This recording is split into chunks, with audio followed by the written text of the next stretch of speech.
సొంత గూటికి బీఆర్ఎస్ ఎమ్మెల్యేలు అవమానాలతో కాంగ్రెస్లో కొనసాగలేమంటున్న నేతలు, కాంగ్రెస్ను వీడి మళ్లీ కారెక్కుతున్న ఎమ్మెల్యేలు, ఇప్పటికే గులాబీ పార్టీలో చేరిన బండ్ల కృష్ణమోహన్ రెడ్డి, ఇదే వరుసలో మరికొంతమంది ఎమ్మెల్యేలు. కాంగ్రెస్ ఆపరేషన్ ఆకర్ష్ ఫెయిల్ అయినట్టేనా? బీఆర్ఎస్ గర్వాపసి ఏ మేరకు సక్సెస్ అవుతున్నది? గులాబీ బాస్ కేసీఆర్ చక్రవ్యూహం పన్నారా? సీఎం రేవంత్ రెడ్డికి రాజకీయంగా ఇబ్బందులు తప్పవా?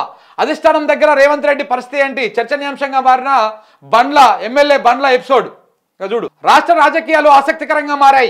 ఇప్పటి వరకు కాంగ్రెస్ పార్టీదే పై చేయి అన్నట్టుగా కనిపించిన రాజకీయం ఇప్పుడు బీఆర్ఎస్ వైపు మొగ్గు తిరిగాయా అన్నట్టుగా పరిస్థితులు ఉన్నాయి.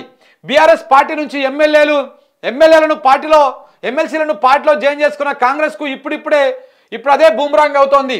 ఉమ్మడి పాలమూరు జిల్లా నుంచి ఇటీవల అధికార పార్టీలో చేరిన గద్వాల ఎమ్మెల్యే బండ్ల కృష్ణమోహన్ రెడ్డి మళ్లీ సొంత గూటికి చేరుకున్నారు. కేటీఆర్ ను స్వయంగా కలిసి పార్టీలో చేరారు. ఈ బాటలో నడవడానికి మరికొంతమంది ఎమ్మెల్యేలు రెడీగా ఉన్నారని సమాచారం. తాజా పరిణామాలు సీఎం రేవంత్ రెడ్డికి ఇబ్బందికరంగా మారున్నాయంటున్నారు విశ్లేషకులు. వచ్చిన ఎమ్మెల్యేలు వచ్చినట్టే తిరిగి వెళ్ళిపోవడం సంచలనంగా మారింది. అందులోనూ సొంత జిల్లా ఎమ్మెల్యేను కాపాడుకోకపోవడంతో రేవంత్ విఫలమయ్యారని పార్టీలో గుసగుసలు వినిపిస్తున్నాయి. గత లోక్సభ ఎన్నికల్లోనూ ఎంపీని గెలిపించుకోలేకపోయారన్న విమర్శలు కూడా సీఎం రేవంత్ మూటగట్టుకున్న విషయం తెలిసిందే.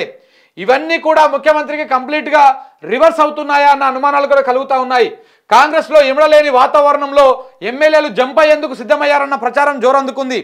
రేవంత్ వ్యవహార శైలి, పార్టీలో తీవ్రమైనటువంటి అవమానాలు, నియోజకవర్గ సమస్యలు తదితర కారణాలతోటి మరింత మంది కారెక్కనున్నట్లు సమాచారం.